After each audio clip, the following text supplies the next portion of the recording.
guess drink each other's blood might mislead people, or like people are imagining us with like goblets and we're like Game of Thrones drinking each other's blood.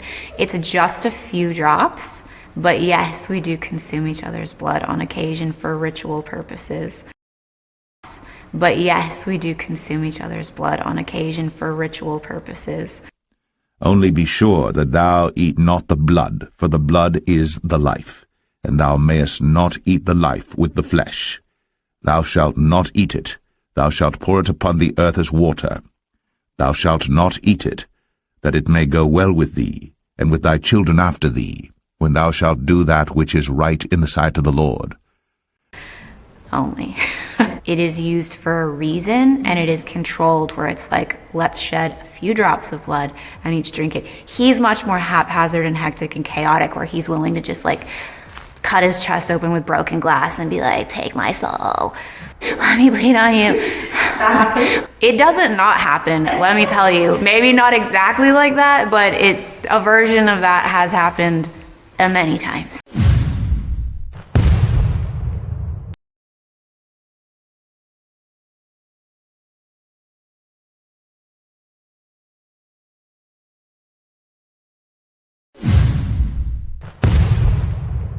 To me, when I had this kind of awakening, I ran off with it like an absolute ass. And I was just so empowered by it. I didn't care what anybody said. It was, you, I'm a vampire, and that was it.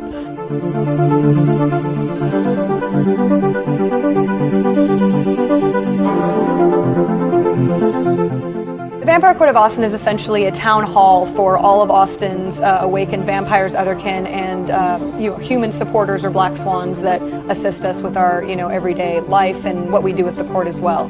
It's essentially a safe haven for anyone who applies and wants to be part of our kind of family style group to learn from each other.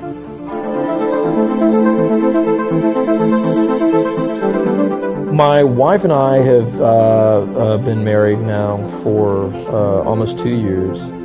From the moment that we got together, we decided to have an open relationship.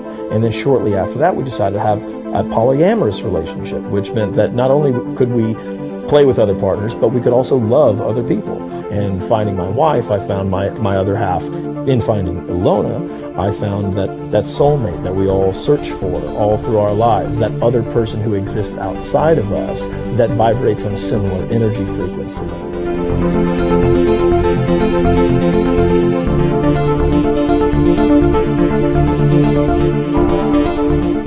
A lot of vampires experience sun sensitivity, and the theory with that is that the sun is such an intense form of energy, and as vampires we are very sensitive to energy because we have to feed from it. If you stop feeding for an extended period of time, you're probably going to get sick. I actually know someone who had a heart condition, and she stopped feeding for an extended period of time, and they told her she was going to die. So our donors are human. As far as how we do it, the most utilized court method that we promote is a lancet, which is an instrument that is utilized for people who are diabetic. All it does is prick the finger a few times, and we feed that way. You don't want to go cutting into people with knives or anything, and I've heard horror stories of people doing that kind of thing, and I think it's very important that we educate people on how to do that very safely. There's no reason to go cutting and slicing when you could just have a tiny little pinprick on a fingertip. One of the biggest misconceptions is that it's just a lifestyle, and it's just something that we decided one day, woke up and said, hey, I'm going to put on some black and some fangs to be a vampire.